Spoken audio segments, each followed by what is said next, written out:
Hi viewers, welcome to our channel. ప్రస్తుతం మనతో పాటు సీనియర్ జర్నలిస్ట్ దామో బాల సార్ వారితో మాట్లాడదాం. నమస్కారం సార్. నమస్తే సార్, ఫైనల్ గా కేజ్రీవాల్ గారికి సుప్రీంకోర్టు బెయిల్ ఇచ్చింది సార్. మరి ఏ బేసిస్ మీద ఈ బెయిల్ వచ్చింది? మరి ఈ నేపథ్యంలో కవిత గారికి కూడా బెయిల్ ఇచ్చే అవకాశం ఏమన్నా ఉందంటారా సార్? కవిత విషయం తర్వాత మాట్లాడదాం. ముందు కేజ్రీవాల్కి ఇందాకే ఒక 10 నిమిషాల ముందు సుప్రీంకోర్టు బెయిల్ ఇచ్చింది. బట్ ఇది రెగ్యులర్ బెయిల్ కాదు, మధ్యంతర బెయిల్ అని చెప్తున్నారు. బట్ ఏం జరిగింది అనేది చూసినప్పుడు కేజ్రీవాల్ని మార్చి 21వ తేదీన అరెస్ట్ చేశారు. సో అప్పటి నుంచి ఆయన జైల్లో ఉన్నాడు. అయితే ఆయన మొదట్లో బెయిల్కి అప్లై చేయకుండా తన అరెస్టును ఛాలెంజ్ చేస్తూ సుప్రీంకోర్టులో పిటిషన్ వేశాడు. అంటే నా అరెస్టు చట్టబద్ధం కాదు అనేది ఆయన వెళ్ళాడు. మామూలుగా ఆయన్ని అరెస్ట్ చేసిన ఈడీ అరెస్ట్ చేసింది. పిఎంఎల్ఏ చట్టం కింద ఆయన మీద కేసులు నమోదు చేసింది. Prevention of money laundering act 2002 దాని కింద అరెస్ట్ చేసింది. మామూలుగా మనీ లాండరింగ్ యాక్ట్లో బెయిల్ రావడం అనేది వెరీ డిఫికల్ట్. అది రిగరస్ యాక్ట్ అని నేను చాలాసార్లు చెప్పాను. అందులో సెక్షన్ 45 ప్రకారం 20 కండిషన్స్ మీట్ అయితేనే బెయిల్ ఇవ్వాలి. 20 కండిషన్స్ అంటే 2 కండిషన్లు ఉన్నాయి. ఒకటేమో ఆ ముద్దాయి నేరం చేయలేదని కోర్టు నమ్మాలి. కోర్టు నమ్మాలంటే ఆ ముద్దాయే నేను నేరం చేయలేదని నిరూపించుకోవాలి. అది very very difficult thing. Case పెట్టినోడు ఇతను నేరం చేశాడని కేసు పెట్టినోడు నిరూపించాలి, కానీ నేను నేరం చేయలేదని ముద్దాయి ఎట్లా నిరూపిస్తాడు? నేను నేరం చేయలేదని చెప్తాడు, చేశాడు ఎలా చేశాడో కదా చెప్పాలి. కాబట్టి ఇది సహజ న్యాయ సూత్రాలకు విరుద్ధమైన చట్టాలు కొన్నిటిని తీసుకొని వస్తుంటుంది అప్పుడప్పుడు ప్రభుత్వాల. గతంలో కూడా టాడా, అంతకుముందు నాసా మీసా ఇలాంటివన్నీ ఉండేవి. సో ఇప్పుడు కూడా అట్లాంటిదే ఉపాధి చట్టం ఒకటి, పిఎంఎల్ఏ ఒకటి, ఇలాంటి చట్టాలు ఉన్నాయి. ఇలా రెగ్యులర్ చట్టాలకు భిన్నంగా ఇవి స్పెషల్ చట్టాలు తీసుకొచ్చి ప్రత్యర్థుల్ని వేధించడం కోసమే ఈ చట్టాలని వాడడం అనేది మనకు ఎక్కువగా అనిపిస్తుంది. ఈ కేసులో ఈవెన్ ఈ ఈడీ కేసులు, పిఎంఎల్ఏ చట్టం కింద నమోదైన కేసుల్లో కన్విక్షన్ రేటు కూడా వెరీ వెరీ లెస్. సో 1% లోపలే ఉంది కన్విక్షన్ రేటు. సో ఈ కాంటెక్స్లో ఇప్పుడు ఈయన వాదించింది ఏంటంటే, అందుకని బెయిల్కి వెళ్ళాల. బెయిల్కి వెళ్తే 20 కండిషన్లో ఒకటేమో ముద్దాయి నేరం చేయలేదని నిరూపించుకోవాలి, రెండోదేమో బెయిల్ ఇచ్చినా కూడా ఈ ముద్దాయి నేరం చేయరు అని కూడా కోర్టు నమ్మాలి. ఈ కోర్టు నమ్మాలంటే కోర్టుకి ఆధారాలు కావాలి కదా. ఆధారాలు ఎవరు ఇవ్వాలి? ముద్దాయి ఇవ్వాలి. ముద్దాయి ఎలా ఇస్తాడు? ఇది ప్రాబ్లం. అందుకని పిఎంఎల్ఏ చట్టం కింద అరెస్ట్ అయిన వాళ్ళకి బెయిల్ అంత త్వరగా రాదు. మన కవిత కూడా 115 రోజులు ఎంత అయింది ఈ పాటికి, ఆమెకి బెయిల్ రాలేదు. సో ఇదే పరిస్థితి అక్కడ ఉంది. అన్ని కేసుల్లో కూడా పిఎంఎల్ఏకి సంబంధించి అనేక మంది పెట్టిన కేసుల్లో కూడా ఇదే పరిస్థితి. సో ఆ తర్వాత సుప్రీంకోర్టు ఇతనికి మధ్యంతర బెయిల్ ఇచ్చింది. ఇతను వాదించింది ఏంటంటే, కావాలని 2 ఏళ్ల పాటు గమ్ము నుండి కేసు రిజిస్టర్ అయినాక 1.5 year దాటేసినాక ఇప్పుడు మార్చి 8న ఎలక్షన్ షెడ్యూల్ అనౌన్స్ అయినాక కావాలని నన్ను ఎలక్షన్లకు దూరం చేయాలి, జైల్లో పెట్టేస్తే నా పొలిటికల్ పార్టీ ఆప్ పార్టీ విజయ అవకాశాలు తగ్గుతాయి, తద్వారా బీజేపీ విన్నింగ్ అవకాశాలు పెరుగుతాయి అని ప్లాన్డ్గా మోడీ ప్రభుత్వం చేసిందన్న ఆర్గ్యుమెంట్స్ని అభిషేక్ మను సింఘ్వి ఈయన తరపున సుప్రీంకోర్టులో ఆర్గ్యూ చేశాడు.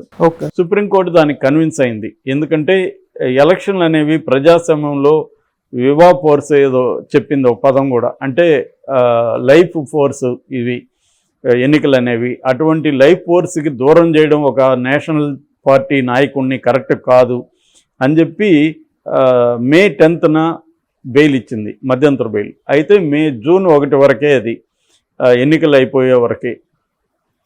దాని తర్వాత అతను వచ్చి సరెండర్ అవ్వాలి కోర్టుకి. ఆయన మళ్ళీ ట్రై చేశాడు, హెల్త్ గ్రౌండ్స్లో ఎక్స్టెండ్ చేసింది, కానీ సుప్రీంకోర్టు దాంతో సరెండర్ అయిపోయాడు, జైలుకి వెళ్ళిపోయాడు. జైలుకి వెళ్ళిపోయినాక ఇప్పుడు ఇంకా అరెస్టును ఛాలెంజ్ చేసిన విషయం అయిపోయింది కాబట్టి తను బెయిల్కి మూవ్ చేయడం మొదలుపెట్టాడు. బెయిల్ వెకేషన్ బెంచ్ కింద రౌస్ అవెన్యూ కోర్టు ఆయనకి బెయిల్ మంజూరు చేసింది. అయితే ఇమీడియట్గా వితిన్ ద అవర్స్లోనే ఈడీ హైకోర్టును అప్రోచ్ కాగలిగింది. హైకోర్టు ఆయన బెయిల్ని అప్పీల్ చేసేసింది. దీని మీద అనేక మంది న్యాయవాదులు కూడా సుప్రీంకోర్టుకి లెటర్లు రాశారు. ఇది కరెక్ట్ కాదు, ఏ రకమైన ఇవి తీసుకోకుండా చూడకుండా హైకోర్టు ఇలా ఇచ్చేసింది, ఇది కరెక్ట్ కాదని కూడా వెళ్ళారు హైకోర్టు మీద. సో దీని మీద justice Sanjay Khanna and justice Dipankar Datta ద్విసభ్య ధర్మాసనం తీర్పును రిజర్వ్ చేసింది. మే 17న మొత్తం అన్ని విచారణ అయిపోయింది. ఇటు మన కేజ్రీవాల్ తరపునేమో అభిషేక్ మను సింగ్ వివాదించారు. ఇటు ఈడీ తరపున ఎప్పుడు కూడా ఏఎస్జి ఆయన ఎస్వి రాజు ఆయన వాదిస్తుంటారు. దీంట్లో కూడా ఆయనే వాదించారు. సో ఇవన్నీ వాదనలు అయిపోయినాక తీర్పు రిజర్వ్ చేసి ఈరోజు ఇందాక తీర్పు ఇచ్చింది. అదేంటంటే మధ్యంతర బెయిల్ ఇస్తున్నాం విత్ కొన్ని కండిషన్లు అని చెప్పి మధ్యంతర బెయిల్ సుప్రీంకోర్టు ఇచ్చింది. దాని తీర్పు డీటెయిల్ ఇంకా రావాల్సి ఉంది. ఏదేమైనా ఈ తీర్పు అనేది పిఎంఎల్ఏ చట్టం కింద అరెస్ట్ అయిన అనేక మందికి ఊరటని చెప్పచ్చు. ఎందుకంటే ఎటువంటి డాక్యుమెంటల్ ఎవిడెన్స్ లేకుండా, ఫిజికల్ ఎవిడెన్స్ లేకుండా ఓన్లీ అప్రూవర్ల స్టేట్మెంట్ల మీద ఆధారపడి మాత్రమే అరెస్టులు ఎక్కువ జరుగుతున్నాయి అనేది ఈడీ మీద సిబిఐ మీద ఎక్కువ విమర్శలు. ఎందుకంటే ఇప్పుడు ఎవరినో ప్రత్యర్థిని ఇచ్చేయాలంటే ఒకరిని అరెస్ట్ చేయడం, దాని చుట్టూ ఇంకొంతమందిని అరెస్ట్ చేయడం, వాళ్ళని నయానో భయానో బెదిరించడం, వాళ్ళ దగ్గర స్టేట్మెంట్లు తీసుకోవడం, వాళ్ళని అప్రూవల్గా మార్చేయడం, ఆ అప్రూవర్ల స్టేట్మెంట్లు బేస్ చేసుకొని తమకు కావాల్సిన రాజకీయ పద్ధతులను అరెస్ట్ చేయడం, ఈ ప్యాటర్న్ అనేది అన్ని కేసుల్లో కూడా బీజేపీ చేస్తూ ఉంది. సో దీంట్లో కూడా మనం చూస్తే సంజయ్ సింగ్ లాంటి వాళ్ళు ఆప్ ఎంపీ సంజయ్ సింగ్ ఆరోపించాడు. దీంట్లో ఆమె భానుప్రియ మీనా మీద కూడా ఆరోపించాడు. దీంట్లో ఈడీలో ఆమె ఇక్కడ కూడా కవితను అరెస్ట్ చేసినప్పుడు కూడా కేటీఆర్తో ఆమె గొడవ పడింది. ఆమె బయోగ్రఫీ కూడా మనం చెప్పుకున్నాం. సో భానుప్రియ మీనా చాలామందిని కొట్టింది, నన్ను కూడా కొట్టింది, టార్చర్ చేసింది అనేది ఆయన ఆరోపించాడు. ఆమె కొట్టిన దెబ్బకి అతని మైండ్ పాడైందని కూడా చెప్పాడు. ఎవరు మన అరవింద్ ఫామా శరత్ చంద్రారెడ్డి వాళ్ళ బంధువు. సో ఇలాగ ఆమె వాళ్ళు ఈడీ కానీ సిబిఐ కానీ టార్చర్లు చేసి వాళ్ళని అప్రూవల్గా మారిపిచ్చేస్తున్నారు అన్న ఆరోపణలు ఉన్నాయి. అట్లాగే మాగుంట శ్రీనివాసరెడ్డి ఇప్పుడు ఎంపీగా కూటమి తరపున గెలిచిన మాగుంట శ్రీనివాసరెడ్డి కొడుకు మాగుంట రాఘవరెడ్డి కూడా ఈ కేసులో ముద్దాయి. అతన్ని కూడా వీళ్ళు అప్రూవర్గా మార్చేశారు. అతను 55 కోట్లు బీజేపీకి ఫండ్ ఇచ్చినట్టుగా మనకి ఎలక్ట్రల్ బాండ్స్లో కూడా బయటపడింది. మరి దీంట్లో ఒక ముద్దాయి దగ్గర మీరు ఎందుకు ఫండ్ తీసుకున్నారనేది కూడా బీజేపీని అందరూ ప్రశ్నించారు. అంటే క్లియర్గా వాళ్ళని బెదిరించి వాళ్ళ దగ్గర డబ్బులు తీసుకొని వాళ్ళని అప్రూవల్గా మార్చి వాళ్ళకి బెయిల్ ఇప్పించేసి వాళ్ళ ద్వారా వీళ్ళ పొలిటికల్ టార్గెట్ ఎవరైతే ఉన్నారో కేజ్రీవాల్ కావచ్చు, ఆప్ నాయకులు కావచ్చు, వీళ్ళని అరెస్టులు చేయడం అనేది ఈ ప్యాటర్న్ జరుగుతుంది. దీని కోర్టులు కూడా ఇప్పటివరకు సీరియస్గా తీసుకోలేదు. ఈ మధ్యకాలంలోనే సుప్రీంకోర్టు కొంత సీరియస్గా తీసుకుంటుంది. ఇప్పుడు ఈ తీర్పు అనేది ఖచ్చితంగా పిఎంఎల్ఏ చట్టం దుర్వినియోగం అవుతుంది అని ఇండియా కూటమి నాయకులు విమర్శిస్తున్నారు. ముఖ్యంగా అఖిలేష్ యాదవ్ లాంటి వాళ్ళు అయితే మేమొస్తే ఈ రెండింటిని రద్దు చేసేస్తాం ఈడీని అండ్ సిబిఐని అని కూడా ఆయన ప్రకటించాడు. కాకపోతే ఒకప్పుడు కాంగ్రెస్ కూడా బీజేపీ చేసింది. కాంగ్రెస్ కూడా ప్రత్యర్థుల మీద సిబిఐని ఉపయోగించడం అనేది కాంగ్రెస్ గతంలో చాలా తీవ్రంగానే చేసింది. మనకు ఎగ్జాంపుల్ జగనే ఉన్నాడు కదా, జగన్ని సిబిఐ కదా అరెస్ట్ చేయించింది కాంగ్రెస్ ప్రభుత్వాన్ని. సోనియా గాంధీ మాట వినలేదనే కదా జగన్ అరెస్ట్ చేశారు. అదర్వైజ్ జగన్ మీద కేసులు ఎందుకు పెట్టుంటారు? క్లియర్గా ఏంటంటే రాజకీయ పద్ధతులను వేధించడానికి ఏ పొలిటికల్ పార్టీలైనా కూడా వాడుతున్నారు. బీజేపీ దాన్ని మోర్ సిస్టమేటిక్గా తీసుకెళ్ళి ప్రత్యర్థులు ఉంటే తమతో ఉండాలి లేదా జైళ్ళల్లో ఉండాలి, ప్రజల్లో ఉండకూడదు అనే ఒక ధోరణి బీజేపీ ప్రభుత్వం 10 ఏళ్లలో సిస్టమేటిక్గా చేసుకుంటూ వెళ్ళింది.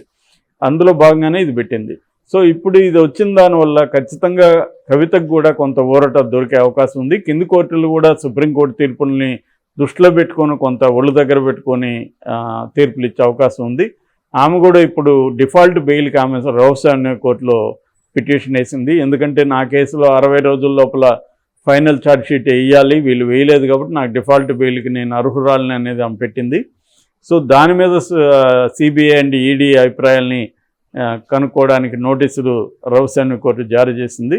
సో ఇప్పుడు కవితకు కూడా ఒకవేళ డిఫాల్ట్ బెయిల్ రాకపోతే కవిత కూడా తన అరెస్టును ఇదే పద్ధతిలో ఛాలెంజ్ చేస్తూ సుప్రీంకోర్టుకి వెళ్ళే అవకాశం ఉంది. ఇదే అభిషేక్ మను సింఘ్విని కవిత కూడా అడ్వకేట్గా పెట్టుకునే అవకాశం ఉంది. ఎందుకంటే ఆయనకి కేసు పూర్వపరాలని తెలుసు, ఆల్రెడీ ఆప్ నాయకుల తరపున ఆయన సుప్రీంకోర్టులో ఆర్గ్యూ చేస్తున్నాడు కాబట్టి ఈమె కూడా వెళ్ళే అవకాశం ఉంది. రెండవది, ఈ తీర్పు ఇచ్చిన జస్టిస్ ఖన్నా, దీపంకర్ దత్తా ఈ ఇద్దరు జడ్జెస్ కూడా దీన్ని విస్తృత ధర్మాసనానికి, అంటే 5 మందితో కూడిన ధర్మాసనానికి కూడా రెఫర్ చేసింది. అంటే ఇది చాలా ఇంపార్టెంట్ కేసు, దీన్ని విస్తృత ధర్మాసనం పరిశీలించాలని. సో సుప్రీంకోర్టు దీన్ని ఎలా చూస్తుందనేది మనం భవిష్యత్తులో మనం చూడాలి. Thank you so much sir.